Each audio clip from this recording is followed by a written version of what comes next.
Kisah ni adalah sebuah kisah benar yang telah difilmkan bertajuk Exorcism of Emily Rose. Ini adalah antara kes pengusiran jin yang melibatkan mahkamah.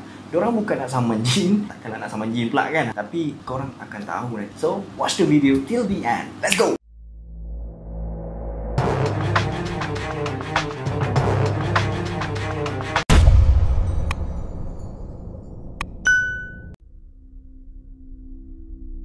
Dilahirkan pada tahun 1952 di sebuah bandar Klingenberg di Bavaria, Jerman.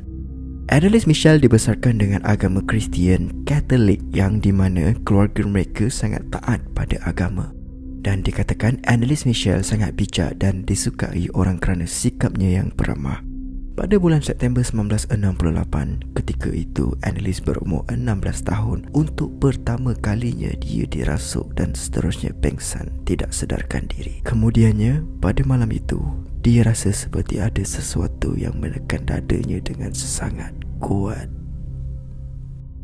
11 bulan kemudian, pada Ogos 1969, perkara yang sama berlaku lagi ke atas diri Annelies dan selepas itu, ibu dia membawa Annelies berjumpa dengan doktor keluarga mereka, Dr. Vogt dan seorang neurologis, Dr. Luthi yang bertanggungjawab memeriksa dan menjalankan satu proses pengibasan otak ke atas diri Annelies. Tapi apa yang mereka dapati, Annelies tidak mempunyai sebarang penyakit. Mereka beranggapan apa yang dialami oleh Annelies adalah satu bentuk serangan sawan yang datang secara tiba-tiba ataupun dipanggil sebagai seizure.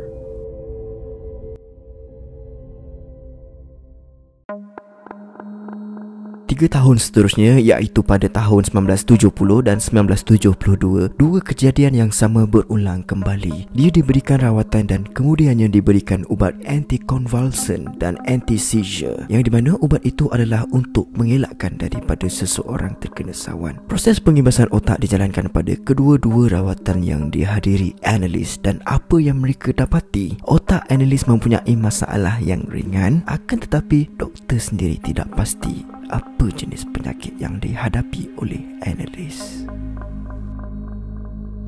Okay guys, kalau korang nak tahu kan, proses pengibasan otak tu kita panggil EEG ataupun nama panjang dia adalah electroencephalogram, yang di mana ianya adalah salah satu ujian yang digunakan untuk menilai electrical activity dalam kepala otak kita ni. Sel-sel dalam kepala otak kita ni kan guys, diorang berkomunikasi melalui electrical impulse. Jadi sekarang ni doktor tu dah buat EEG scan, and hasil daripada scan tu menunjukkan otak dia problem ada short sikit. Tapi dia bukan gila, dia umpama satu penyakit yang doktor tu tak tahu apa benda penyakit yang dihadapi oleh Annelies. Kira macam doktor tu tak dapat nak kesal lah, senang cerita. Doktor tu bangang lah.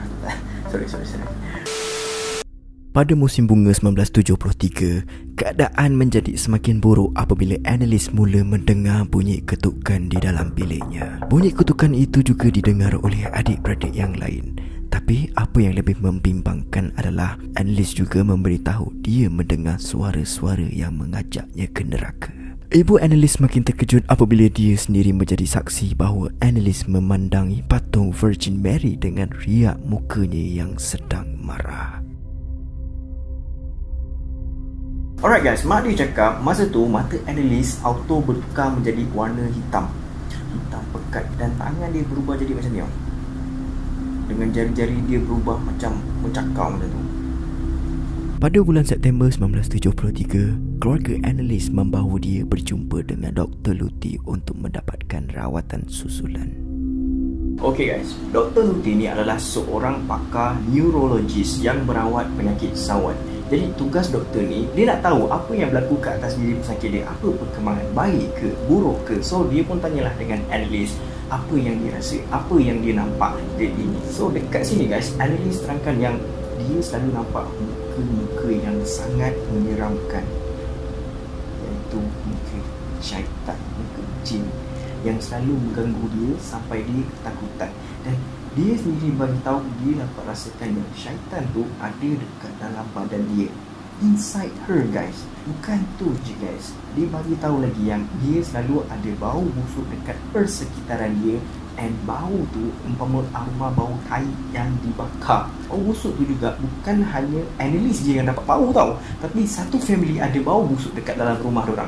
Dalam pada masa yang sama juga, Mak Anneliese pun bagi tahu apa yang berlaku dekat Anneliese tu betul-betul kejadian yang sebenar, bukan rekaan minda Anneliese. Sebab dia nampak dengan mata kepala dia sendiri, Anneliese kena rasuk semua tu. Adik-adik yang lain pun dengar bunyi ketukan, bawa busuk lagi satu rumah, and then dia suggest dekat doktor untuk bawa Anneliese berubat dengan paderi. Tapi doktor tu tak setuju guys. Dia tak bagi diorang jumpa dengan paderi. Mungkin doktor tu tak percaya dengan benda-benda macam ni, supernatural punya case lah macam tu kan. Dia lebih kepada scientific punya orang. Okay guys, kalau kita orang Islam, kita berubat dengan rawatan ruqyah yang dihandle oleh ustaz kan. Kalau diorang orang Kristian, diorang pun ada juga macam itu. Diorang akan mendapatkan rawatan dengan paderi. So even doktor tu tak bagi, satu family diorang ni tetap juga pergi cari paderi. Ialah sebab semakin hari Anneliese ni semakin teruk, mak dia pun makin risau. And maknya si Anneliese ni pun macam dah tak percaya sangat dengan doktor tu. Sebab dia boleh pula tak bagi diorang nak jumpa paderi tu. Keluarganya si Anneliese tu dah lah kuat agama kan. And then diorang jumpa seorang paderi ni yang bernama Father R. Pada bulan November 1973, Anneliese berjumpa dengan seorang psikiatris. Hasil pemeriksaan kesihatan, psikiatris tersebut mendapati kemungkinan Anneliese mempunyai penyakit sawan. Ibunya memberitahu kepada psikiatris tersebut yang Anneliese telah cuba memakan ubat sawan iaitu Dilantin, tapi tak berhasil. Jadi psikiatris tersebut memberikan ubat yang dosnya lebih tinggi dari Dilantin iaitu Tegretol. Pada Julai 1975, tingkah laku Anneliese makin teruk. Dia jarang tidur dan sentiasa berdoa dengan nada suara yang kuat pada setiap malam. Start from now on, dia dah mula makan spider, dah mula makan lalat. And dia ni guys, sampai jilat air kencing dia sendiri tau. Dia kencing dekat lantai, lepas tu dia pergi jilat. Ya Allah. Dan dia juga hancurkan rosary. Rosary tu macam tasbih lah bentuk dia, tapi orang Kristian punya. Dia buang salib and gambar-gambar yang berkaitan dengan agama, semua dia hancurkan. Kalau korang nak tahu, ada sampai satu hari tu dia rasa macam menyirap je dengan adik dia tau. Dia angkat adik dia, lepas tu dia pergi lambung adik dia macam tu. Umpama macam korang baling anak patung yang kecil-kecil tu kan, macam tu. Macam tu. Dia punya kekuatan tu kita boleh katakan, kita boleh sama levelkan lebih kurang macam superhuman. Sangat-sangat kuat guys. Bukan tu je guys, dia masa tu tengah marah tau. At the same time, mak dia cuba bagi apple dekat dia untuk dimakan lah. Dah berapa hari tak makan kan. So dia ambil apple tu, dia genggam kuat-kuat apple tu sampai pecah dengan menggunakan hanya sebelah tangan sahaja guys. Satu tangan je dia boleh pecahkan. Tak percaya korang cuba try ambil apple tu, kau pegah macam ni dua-dua, memang takkan boleh punya. Seorang paderi bernama Father Roding adalah salah seorang pakar dalam upacara pengusiran syaitan dan dia juga diiktiraf di beberapa gereja di tempatnya dengan kehandalan yang dimiliki. Dia memberitahu bahawa dia yakin Anneliese telah dirasuki syaitan dan setelah berbincang dengan bishop, upacara pengusiran syaitan terhadap Anneliese mendapat persetujuan rasmi oleh gereja. Proses ini dilakukan oleh seorang paderi yang bernama Father Rance. Pada 24 September 1975, upacara pengusiran syaitan yang pertama kalinya telah dijalankan ke atas Anneliese. Sebelum upacara dimulakan, Father Rance membenarkan rakaman audio dibuat dan terdapat 42 hasil rakaman audio secara keseluruhan. So guys, Carol akan playkan recording tu. Warning alert awal-awal, Carol tak nak bagi korang terkejut, Carol tak nak korang terperanjat. Kalau korang rasa korang berani, korang dengar. Kalau tak berani, slow down the volume right now. We're gonna start in 3, 2, 1. Ich hab recht dazu, dass ich in dem Wald rein bin. Ich trag dir die Rotznase noch so lang, bis es lebt wird. Die saublöde Weib. Für uns geht's kein Zurück. Nee, in alle Ewigkeit. Sag mir den Namen. Ich, der Judas und der Nero, der Kain und der Hitler. 5 Stimmen. Das ist der 6. Oh, den haben wir gelogen. Den habt ihr natürlich. Jadi guys, masa dia kena rasuk, paderi tu ada tanya dekat dia, siapa je yang ada dekat dalam badan di situ. And then dia pun sebutlah satu-satu nama. And ada satu lagi nama yang tak sempat direkodkan oleh Peter Prakam, iaitu benda tu sebut nama Fletch Man. Benda yang tengah bercakap dengan paderi itu bagi tahu Flashman adalah salah satu syaitan yang ada dekat dalam badan Annalise. And benda tu juga bagi tahu dengan terperinci tentang Flashman yang sebenar. Benda tu cakap yang Flashman adalah seorang paderi pada tahun 1500 something yang dihalau keluar daripada gereja kerana berkelakuan buruk. Paderi yang ada dekat situ terkejut gila guys. Semua terkejut sebab semua cerita yang diceritakan oleh benda tu benar. Bagi Carol lah kan, mungkin jin yang mengaku sebagai Flashman tu memang jin yang dah lama follow Flashman masa dia hidup. Macam tu bagi Carol lah. Menjelang Mei, Annalise menjadi lebih teruk. Dia menghentak kepalanya ke dinding berulang kali, menggigit dirinya dan ahli keluarga yang lain sehinggakan keluarganya terpaksa mengikatnya untuk mengelakkan daripada dia terus menyakiti dirinya sendiri.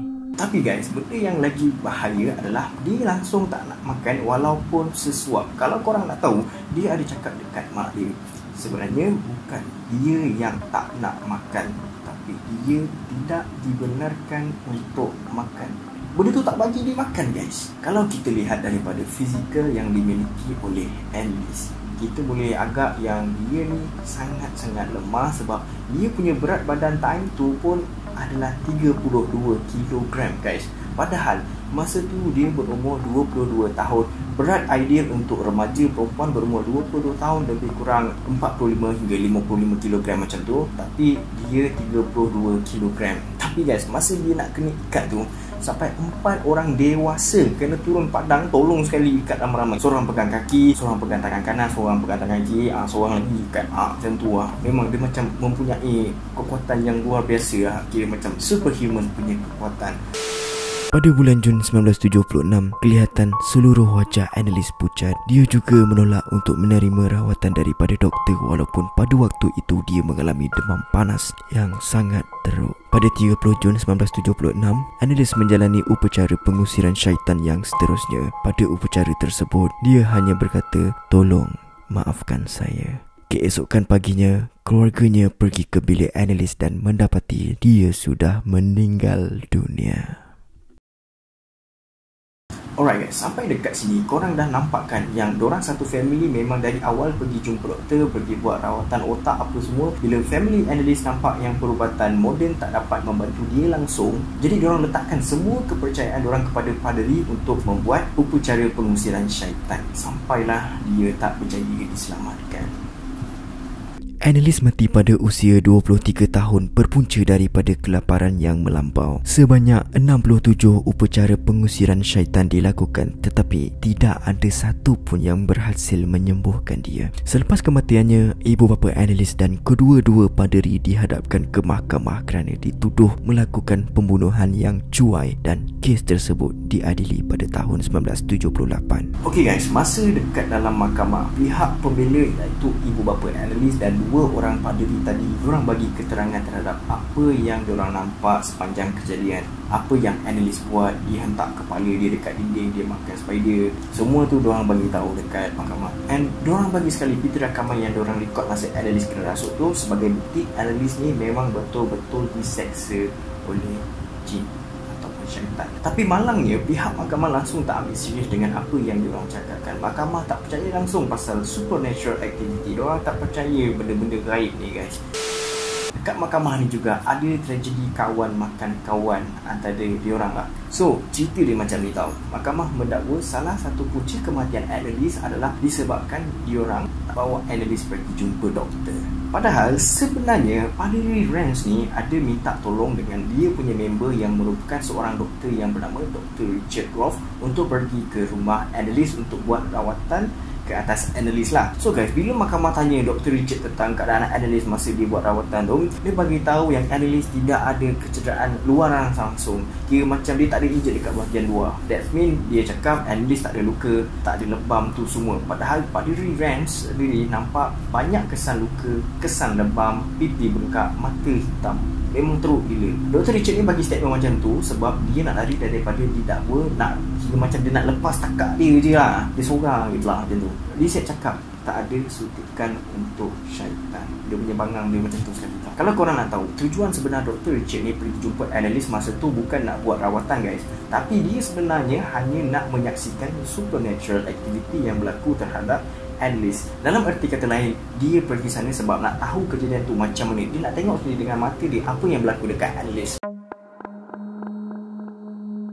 Keputusan autopsi mendedahkan bahawa analis mempunyai otak yang sihat tanpa ada sebarang kerosakan yang boleh menyebabkan epilepsi atau sawan.